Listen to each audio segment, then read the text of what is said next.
Meaning of deaden.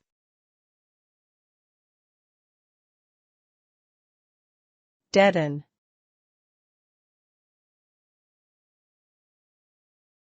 Deaden.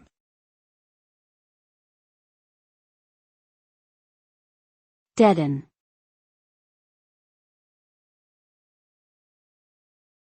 Deaden.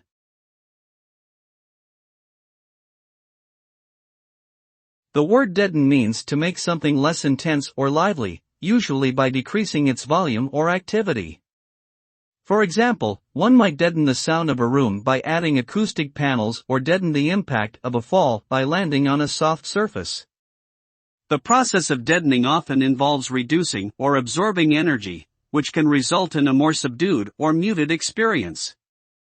Overall, deadening is a way of controlling or minimizing the impact of a given stimulus, whether it be sound, motion, or another form of energy.